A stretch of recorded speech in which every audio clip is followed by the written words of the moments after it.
Hey guys, welcome to week 23, cycle 3, and we're going to start with the distributive law of math. So it goes A times opening parenthesis, B plus equals parenthesis equals A times B plus A times C, the distributive law. So you can even go like this, American Sign Language. So A times opening parenthesis, B plus closing parenthesis equals A times B plus A times C, the distributive law. I'm also going to draw trucks on the board, and the first truck is going to be on the left side of the equal sign, and it's going to have an A in the cab where the driver would sit, and in the truck bed, it's going to be carrying the B plus C. Then on the other side of the equal sign, I'll have two smaller trucks. The first one will have an A in the cab pulling a B on the truck head, and then there will be an addition sign, and then it'll be another truck with A in the cab and C in the truck bed. So basically the idea here is that it doesn't matter what order you're doing those things, you're gonna distribute them in the same way. They're all gonna end up in the same location. They're all getting shipped, and they're all gonna end up in the same place, even though they're getting shipped on separate trucks, okay? For Latin, we are going to do the King Things song again, and also practice the individual translation of the words that we've already memorized. So we're going to do that, and some of those words have hand motions as the way that we remember them. Like light, lumina is like this, I believe, or like this. So we'll just practice that in class. I might even have the sentence color-coded in Latin and then underneath in English, and the same words will be the same color in each language. Okay, for science, what are some ways Earth's history is preserved? For rocks, it's going to be like rock, paper, scissors. We're going to say rocks, okay? Fossils we're going to remember a skeleton, which is what makes fossils a lot of times, right? And so we're going to go like this, like we're a skeleton, okay? Ice, we're going to pretend like we're cold. Tar, we're going to pretend like we're walking in something sticky and our feet are getting stuck. So we're going to be like, ugh. And then amber, it's usually from sap in trees. So we're going to pretend to be a tree. We might even try to stand on one leg as we do it. So that would be kind of fun.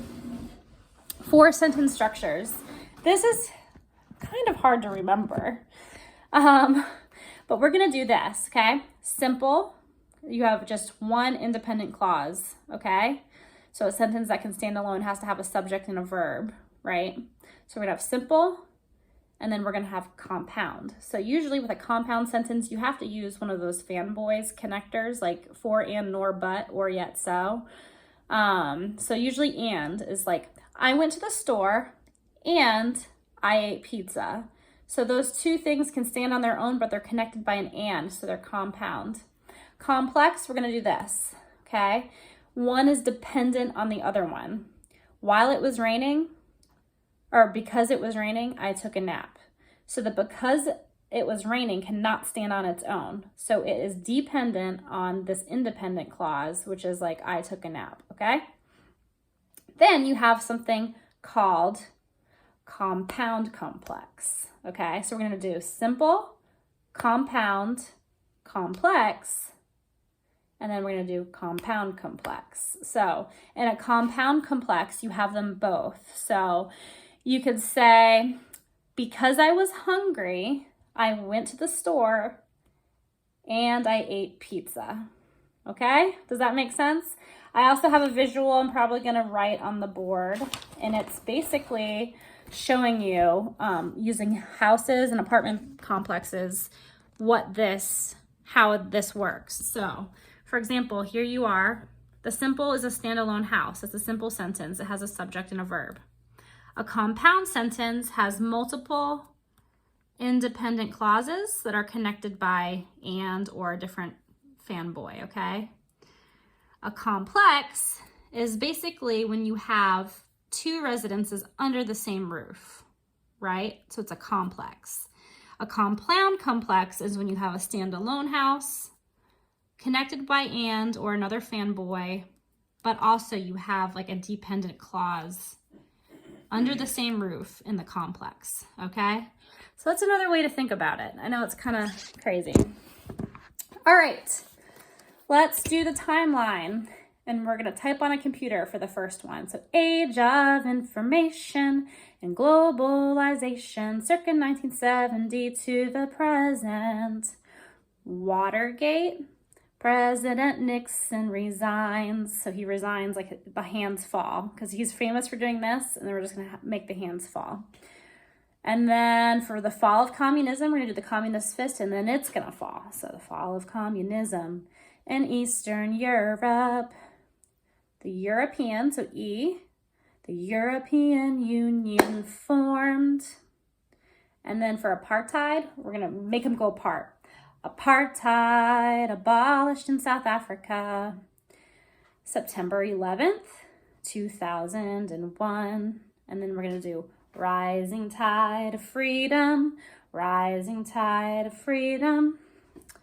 Okay, history, tell me the preamble of the US Constitution. The first time I did this cycle, I was like, there's no way I'm gonna be able to remember this. And then literally when I opened the book today to make this video, I was like, oh, I remember this. It's like one of the most memorable things on this cycle for me. And I literally say it all the time in my head. It's so weird. Anyways, this is what we're gonna just sing it. We're gonna do hand motions. So we're gonna do, we the people, so we're gonna point to each other, of the United States in order to form a more perfect union, establish justice, we're hitting a gavel here, okay? Establish justice, ensure domestic tranquility, provide for the common defense, promote the general welfare, and secure the blessings of liberty to ourselves and our posterity. We're rocking a baby here. Do ordain and establish this Constitution for, so we're unraveling a scroll, the United States of America. All right, so you too will have that stuck in your head for years to come, I'm sure. Okay. So geography, prominent features. This is to the tune of inside, upside, happy all the time, something like that. I'm downright happy all the time. That's what the song is called. You'll recognize it when I start to sing it, but it's prominent features, okay? So let's see if I can find them. So it goes, U.S. prominent features, and then you've got to find the Grand Canyon. Where'd it go? Grand Canyon, Black Hills, there they are. Ozark Highlands, Okefenokee Swamp, and where's the Olympic? Oh yeah, Olympic rainforests, Grand Canyon, Black Hills, Ozark Highlands, Okefenokee Swamp, Olympic rainforests. And then we're gonna keep doing it faster. So it goes, U.S. prominent features, Grand Canyon, Black Hills, Ozark Highlands, Okefenokee Swamp, Olympic rainforests, Grand Canyon, Black Hills, Ozark Highlands, Okefenokee Swamp, Olympic rainforests. And that one doesn't include the Niagara Falls, because I think the Niagara Falls was added recently. And so at the end, we're going to be like, and don't forget Niagara Falls. So we'll just practice that a couple times. Okay, that's it. Thank you.